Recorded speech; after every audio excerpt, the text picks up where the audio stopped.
name is Greg, and I'm the farm manager at Newton Community Farm. My talk this evening is called Bountiful Backyards, Fruit Trees, and Vegetable Gardens. What will I be talking about? Growing fruits and vegetables. I will be talking some about the farm, but really I'll be talking a lot about your yards and how you might start integrating edible plants into your own properties. So Newton is known as the Garden City.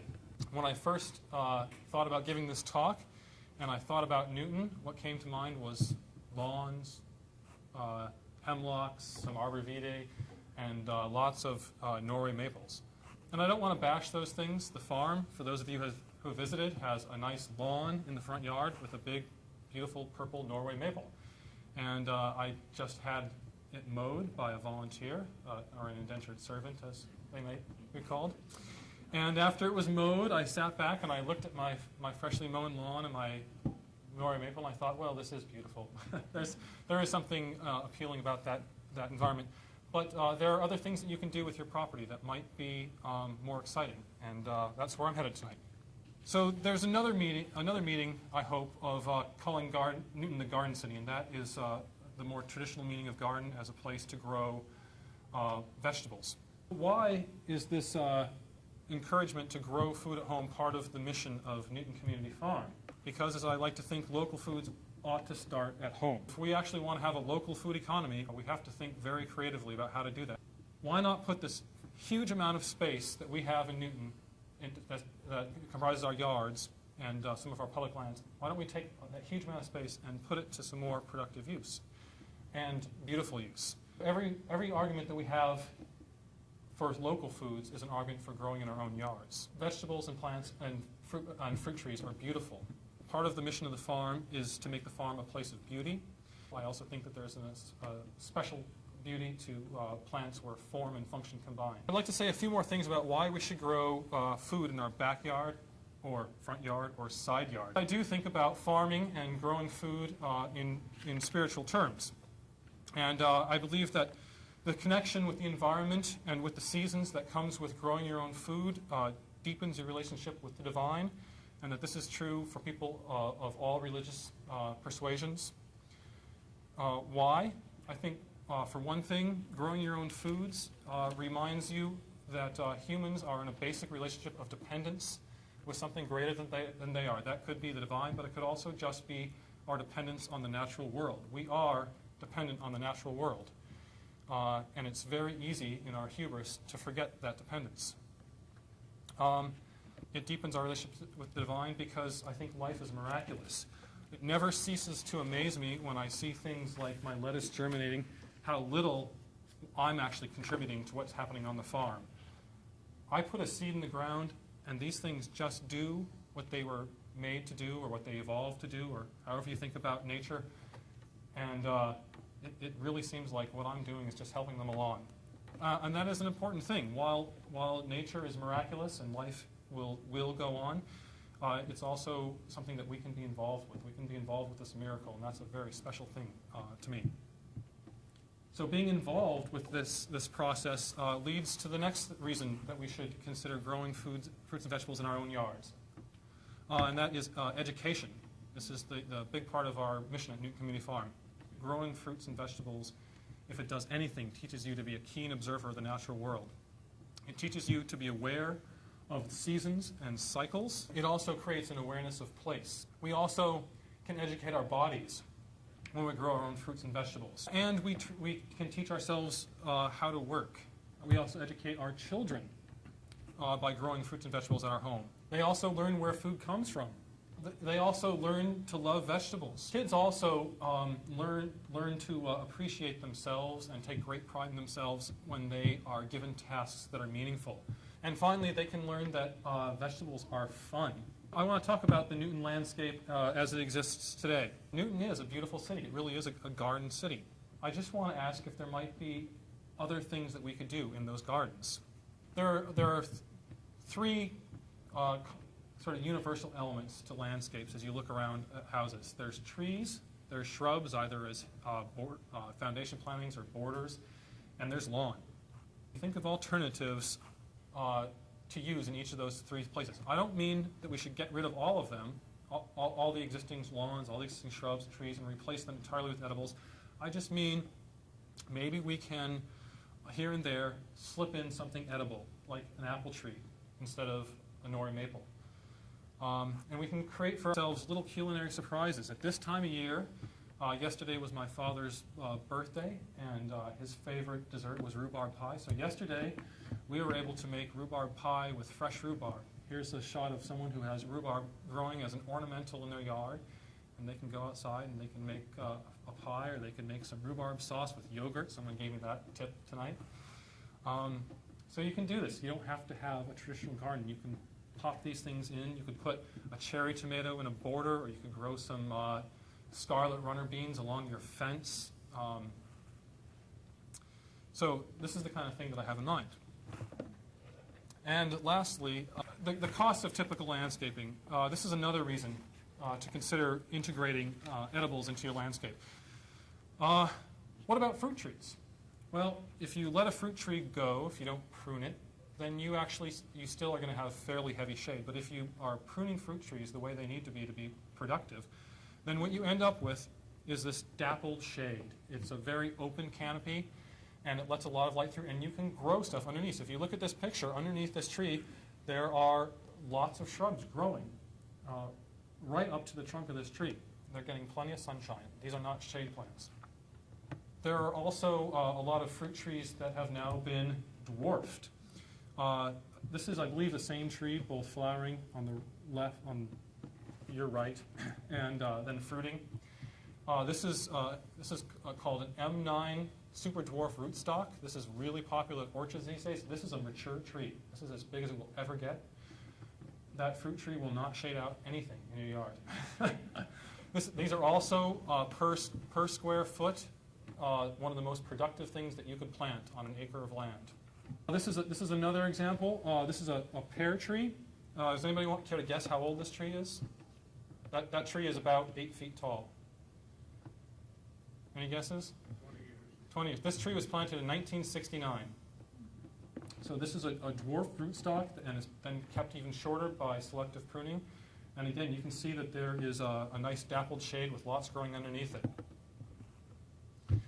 You can also use fruit trees to create shade. I mean, a lot of times you actually want that shade, right? You want to put a deciduous tree on the south side of your house to shade it in the summer and let sunshine through in the winter. You can do that with fruit trees still. So here we have an apple on a standard rootstock. So this, and actually this has been pruned a lot to keep it short. Apples can get much taller than this. But you can still use fruit trees as shade trees. Anybody want to guess how old this tree is?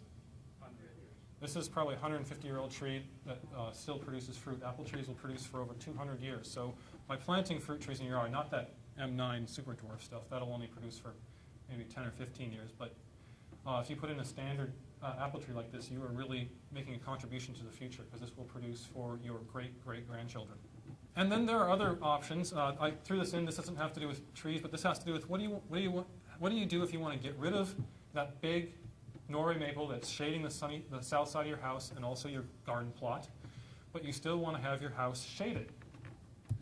You can't see it very well in this picture, but what we have here is the south-facing back of a house with a trellis all around it, and the entire house has been trellised with hardy kiwi vines. This is a kiwi that survives here in New England, produces kiwi fruit. It's a deciduous, so it lets the sunshine through in the winter, and all summer long it shades the back of the house and provides fruit.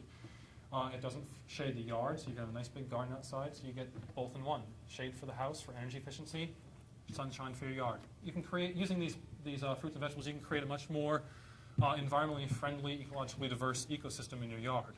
Shrubs. In some ways they're easier because everybody has foundation plantings for the most part in Newton. I won't say everybody, but the vast majority of people have foundation plantings. They have border plantings. You already have all those shrubs. And I previously worked for an organic gardening company. We had a client. I thought they had just the most marvelous setup. You went outside the kitchen door, and there were these huge high bush blueberries growing right outside the kitchen door. I thought, what could be better? You sit down, you pour yourself a bowl of granola and some yogurt, and you go outside and you get all those antioxidant-rich blueberries, and you put them in your yogurt. And then come fall, the view out your kitchen door is just beautiful. The blueberries turn fiery red, wonderful fall color. This isn't really a shrub, but a lot of us grow hedges in our yard. Our last house, we had a big privet hedge that we lost lots of baseballs into. There are other ways that you can create hedges using edibles. So this is an edible hedge. Anybody have a guess what this is? That's right, this is asparagus. So all spring long, we just stuff ourselves with asparagus. And then right about this time, you let it go, and within a month, you've got a 4-foot-high, nice, fairly thick, beautiful green, it's a beautiful ferny looking hedge.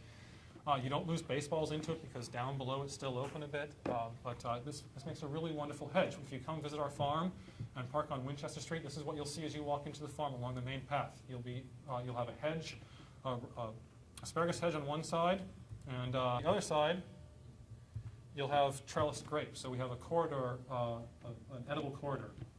Well, let's go back here. This is a perennial border from a house in Newton Center. This is a perennial border of blueberries with a ground cover of strawberries. So that's one way that you could get some fruit into your yard if you want to take up some of your lawn. You could also do this with raspberries. This is a raspberry patch that has been trained and creates sort of a hedge or a border. This is strawberries being used as a ground cover and also a source of delectable fruit. Trellising grapes. I already showed you the picture of the house in Nonantum with that 2-story trellis. Grapes, these are Concord grapes, so you're not going to be making wine out of them, but they are great to eat if you don't mind picking the seeds out, but they're really wonderful to make juice from, make ice cream from for your kids. They're extremely hardy, very, very easy to grow, and I use these, you can't see it, but on the far side of the picture is my greenhouse. I have these grapes trellised at about 4 feet of height, and they provide shade to in the spring. There's nothing on them. They've just leafed out now, so they let all the sunshine through to the greenhouse, and then as the summer weather comes on, they start providing a little bit of shade for some of the plants in the greenhouse. It looked a little unkempt there. Normally this would be a prettier picture. It looks a little unkempt there because I always have to wait for my poppies to finish blooming before I can go in and mow that section. This is also a huge stand of wild garlic. If you like garlic, garlic will seed itself if you let some of it go and just take over an area. And you can have scapes and garlic chives. And now lawns. Lawns might be the hard one. So one thing you can do is you can get rid of it. This is a house on Winchester Street where they've gotten rid of their lawn. They have a nice perennial garden here, and then down below you'll see that there are some raised garden beds. Now, I have kids, and I know that my son wouldn't be very happy playing baseball there, or soccer, or riding his bike. So I think there are reasons why we want to keep lawn. So I'm not telling you to tear out your entire lawn. I'm just saying that we might want to think about other ways to use lawns and think about lawn. So here's an example of someone who's using their lawn as a living mulch. Most of us think of lawn as the plant, the important plant. This is actually, it's just being used to suppress weeds, and he's growing butternut squash on it. The neighbors love this. Or maybe you just want to keep that lawn, but just not have as much of it. If you do have the sunshine, a garden is a great way to get rid of some of that lawn that is so chemical and water intensive, and put it into more productive use. And if you want to keep your lawn, I would encourage you to make it more ecologically diverse and more self-sufficient by at least seeding in something like clover, a nitrogen fixer. Most of what that Scott lawn fertilizer you're putting down is nitrogen. Simply by planting clover into your lawn, you can have a plant that's fixing nitrogen and feeding your lawn. This is a little bit extreme. They actually got rid of the lawn altogether and put in soybeans, which is a great nitrogen fixer. But this might be a bit radical for most people. We have, let's see, what do we have here? We've got squash in the very back, and then soybeans, blueberries, and then some sedum as a perennial to keep the neighbors happy. Lawns can also be good places for animals. I can't give a talk on growing food at home without putting in a plug for animals. Chickens and rabbits are small and innocuous, quiet, and tasty and cute. So I wanted to talk about some economics. I called up a couple friends who are landscapers, and I asked them how much an average person in Newton pays on a weekly basis for landscaping. And I was told, this changed slightly as you went from sort of North Newton to South Newton, but somewhere in the $40 to $50 range per week just for maintenance. That's not to get in and do it a lot with perennial beds. That's really just to come and clean it up, edge the beds, mow the lawn, blow the leaves. So it's $40 a week. How much does a CSA membership cost? Our CSA memberships work out to be about $26 a week during the growing season, and that doesn't include any fruit. So right there you've got almost $70 a week, $80 a week that you're spending on maintaining your yard. And some of us have been kicking around an idea of a different kind of landscaping service, a landscaping service that might come in and instead of just mowing your lawn and blowing your leaves, would come in and plant a vegetable garden or work with you on a vegetable garden, help you, because they can be a lot of work. They really can be a lot of work, but someone who could come in and work with you to have a vegetable garden, you could pick your own vegetables. You could take some that they harvest. They would need to come and harvest, because otherwise you'd have a big, huge mess, because plants are productive. But the excess produce, because my experience as a gardener planting edible landscapes for people is that they don't eat anywhere near what is being grown. The rest of that could be taken to places like the Newton Food Pantry, or given to organizations like Food for Free that have gleaning programs to feed the hungry. So this is sort of a pie-in-the-sky program that some of us at the farm and some other farmers in the area have been thinking about as an alternative for those who want to do something different with their yard but might not have the time themselves.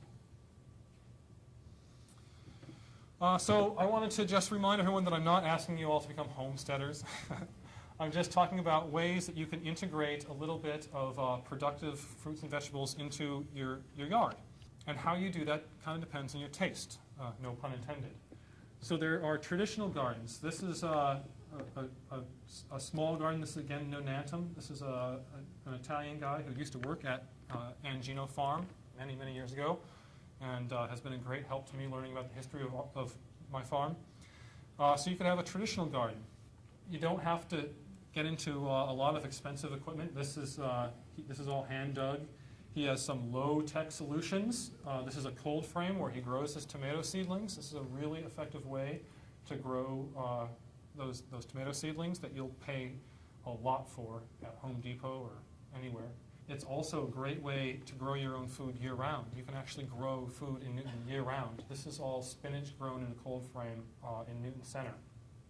So that same cold frame that's used to grow the seedlings in the fall is a microclimate to help you get something like spinach, arugula. There are lots of greens that will grow all winter long with a little bit of protection. Then there are more extreme ways of integrating fruits and vegetables into your yard. This is a house right on the Waltham border bar where we used to live. This entire yard is taken up with fruit trees and grapevines. This is truly an amazing place to go see. So which approach you take kind of depends on what you, how much work you want to put into it. I would encourage you, as you think about incorporating fruits and vegetables into your own yard, to think about what you like and to plant that. There's no better motivation to get out into the garden than to know that something that you actually will want to eat is growing there. But you also need to ask how much work you're willing to do. You know, if you want to plant a fruit tree, you should think about whether you want apples or pears. If you want a tree that's a lot of work, plant an apple tree. If you want a tree that's a lot less work, plant a pear tree, because these things are not all created equal. If you want more work, plant heirloom tomatoes, and if you want less work, plant spinach. You should also ask yourself what you're willing to put up with, because just like we tend to spray our yards, there are some things that require a lot of spraying. Apple trees, if you don't want apples that are full of worms, require a lot of spraying. Pear trees don't need as much spraying. As Bill mentioned, you also have to think about how much you're willing to put up with mammalian pests. If you are willing to share with nature, then by all means put some peach trees in your yard. If you're the kind of person who begrudges a squirrel his peach, then don't do it. It's just an exercise in frustration to plant a peach tree. And then the other thing to think about is how creative can you be? So that same house that had that 2-story grapevine, Here we go. This is someone who has a smaller space with a very high density planting. Here we've got looks like arugula and peas growing in the same place, one on the horizontal plane, one on a vertical plane. Other creative approaches, so this is that same house in Nonantum. This is a pear tree. This is a standard pear tree. This is a very tall tree. They don't want the tree hanging out over the street, dropping fruit on passing cars.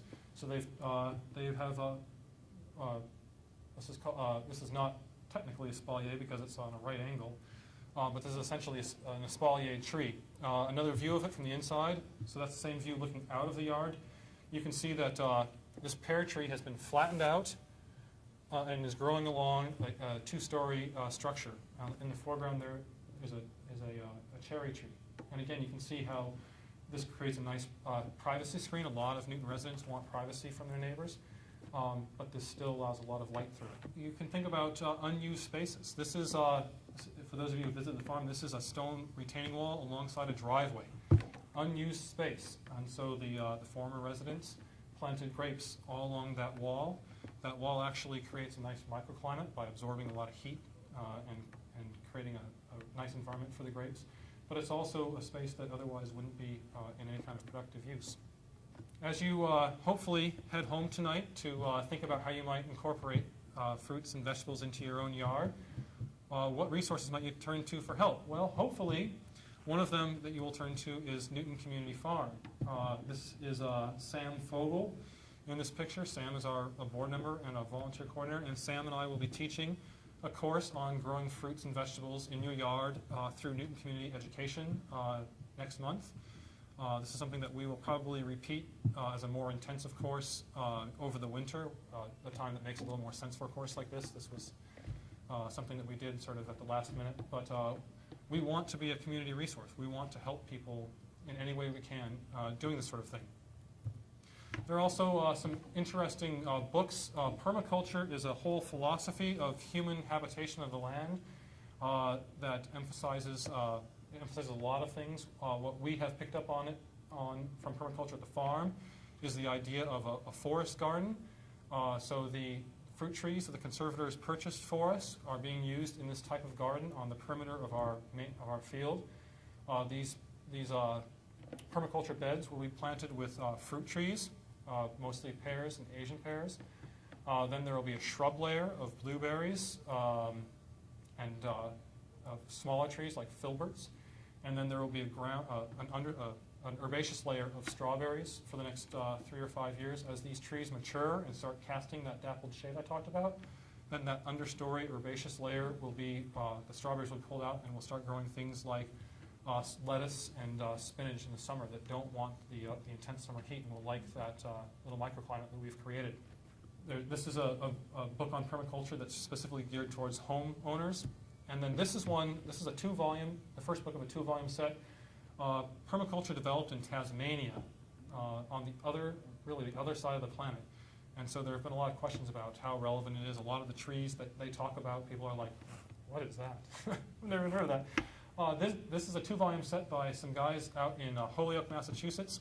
And it is taking permaculture and figuring out what we have here in New England and in other parts of the U.S. with similar climates that could work for these types of forest food gardens. We also use something in our field called biointensive methodology. And this book is a real gem for gardeners. But if you think that you need a huge amount of garden space to grow any significant amount of vegetables, this book makes the claim that you can grow in 1,000 square feet enough vegetable matter to feed a vegetarian adult for an entire year in 1,000 square feet. For an entire year. That's not just having some tomatoes over the summer. So we employ a lot of these techniques on the farm, and if you come to the farm, we'd be happy to share them with you and talk to you about them. We might even offer a course on this someday. But it's a way to really get more out of limited space if you have limited space in your yard. I would also encourage you, if you're going to start growing fruit trees, to learn how to prune. Fruit trees need to be pruned. All trees need to be pruned, and not with electric shears. Electric shears are really damaging to all trees and shrubs except for maybe privet. this is a good book on pruning, and he talks about some of these more advanced techniques like pollarding and copicing, which have been used for a very long time. Here in the U.S., we tend to see trees that have been pollarded and think they're abominations. You know, a pollarded tree is this tree that, you know, used to be this big long tree, and now it has these little stumps sticking out all around it with hair shooting up, you know, little fringy things all over it. You know, we tend to think of those as abominations, but these have been used for thousands of years in Europe as a source of actually forage for their livestock. But he also talked about things like espalier. I had a client as a gardener who had a wonderful back porch, and they wanted to create rooms so that they had, you know, the different places they could go with their outdoor parties, and they did this by creating a wall out of espalier apple trees. It was beautiful in the springtime. They got fruit all fall long, and it was a really effective and beautiful way to define their space. And UMass, I had to put this in for you, Bill. UMass is a really valuable resource. This brochure, Growing Fruit in the Home Landscape, covers their 2007 seminar series. They cover all kinds of fruits, stone fruits, and berries, and vine fruits. And they have experts from UMass, and they go to different farms and experimental orchards, and you really learn a lot. A lot of these seminars are hands-on. This is our humble beginning with these forest food gardens at the farm. This is an Asian pear that was put in about 2 weeks ago. We picked Asian pears because they have a high value as a cash crop for farms. Asian pears sell for about $2 a piece at Whole Foods, and they are very resistant to most diseases and most pests, although they were getting hit by the winter moths like everything else. We are part of the reason that we're putting in these permaculture beds. We're getting productive value out of them. We get a lot of we can earn a lot of money at $2 a piece for Asian pears, and we especially then when the Asian pear has blueberries underneath it and strawberries underneath that, so you get a really high cash value per square foot. But we also do this because it's part of our educational mission. We want to model the types of things that you can do at your home. So we have the intensive beds in the field if you want to do traditional gardening. We also have the permaculture beds. So you can come and you can work on these beds with us. These are being created, so you can learn how they're made. You can come see them. In a few years, that tree will mature into a beautiful, well, quite a few years, will mature into a beautiful Asian pear. This is a mature Asian pear. These pears are on a stalk that dwarfs them out at about 12 feet. So that's a really nice sized tree, still very manageable, and it can really be not only productive, but a beautiful part of your garden. So in conclusion, I'd just like to say that I would just like to encourage you to go out and see what is out there. There are lots of traditional landscapes and gardens in Newton, but there are also some people who are doing really creative things. We're trying to do creative things at the farm. There are places like this with the espalier pear who are doing really amazing things that people could get excited about. Thank you.